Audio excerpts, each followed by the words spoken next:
guys! Welcome back sa aking channel, RC Motovlog. Yan, RC Moto. So ngayon, nandito tayo sa Catbalogan. Pupunta tayo ng Calbayog. Kunin lang tayo doon sa Calbayog. So pupuntahan natin yung GL2 Bay Medical Clinic. Magre-renew ng driver's license ninyo, dito na lang kayo sa GL2 Bay Medical Clinic.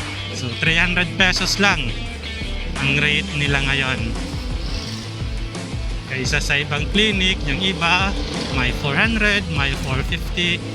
So dito mura, 300 pesos lang. Before tayo pumunta ng Calbayog, papagas muna tayo doon sa Shell sa may diversion road ng Catbalogan. So 3 litro.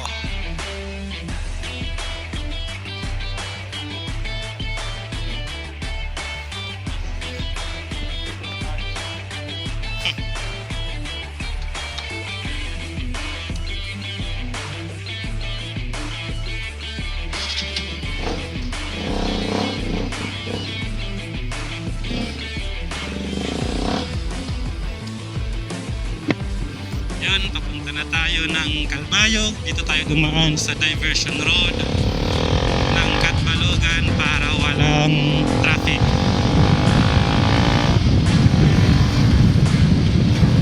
Ang takbo natin, average lang na tayo ng 80 kilometers per hour para hindi stress yung biyahe natin.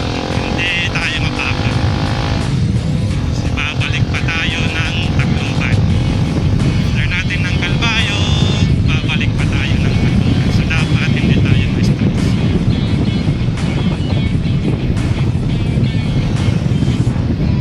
Hindi tayo gaanong mapagod. Kaya saktong-sakto lang. Average lang tayo ng 80 kilometers per hour.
Yung kagawa ng kalsada nila,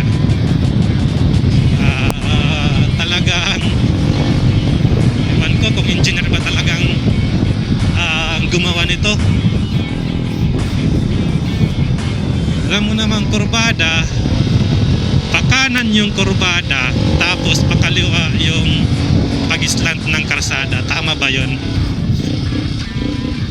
Di ko alam kung engineer yung gumawa ng daan ng kalsada. Ngayon, arangkada na tayo kasi dapat target natin sa Calbayog is 45 minutes lang. So umalis tayo dito ng 9:36.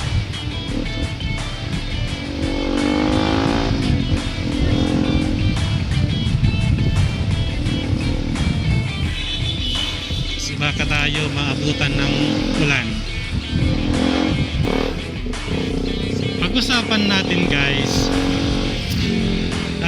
yung kanina kung bakit yung isang sasakyan, yung isang auto doon, yung first letter ng kanyang plaka, yung kanyang plate number nag-start sa letter H, yung isa naman nag-start sa letter N. Bakit naging ganon? Ganito yan. Yung first letter ng plaka mo, ng plate number mo, nadepende yan kung saang region unang nirehistro yung sasakyan mo. For example, yung sa akin, nag-start din sa letter H, yung plaka ko. Makabili ko ng motor ko, nirehistro yung motor ko dito sa Tacloban, sa Region 8. So, kaya, yung plaka niya nag-start sa letter H. So, nadepende yung first letter, katulad nito, NCG 9337. So, nadepende ang first letter ng plaka mo kung saang region unang nirehistro yung sasakyan mo. Isa, yung NCG, nag-start siya sa letter N. So, hindi ko lang sure. So, parang, or posible, doon siya sa NCR unang nirehistro yung sasakyan na yun. Ganun yun. Sa itong motor na to, yung motor na to HA7329. So ibig sabihin dito yan sa Region 8 unang nirehistro yung kanyang motor.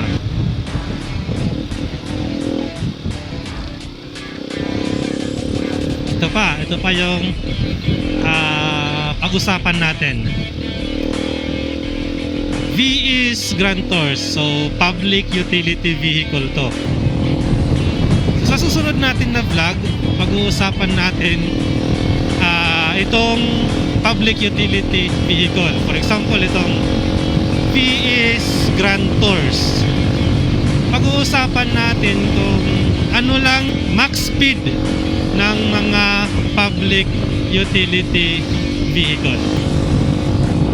Kung sino man yung may alam, paki-comment na lang sa baba kung ano lang yung maximum speed ng mga public utility vehicle.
Buti na lang nakarating tayo ng Calbayog City nang hindi naabutan ng ulan.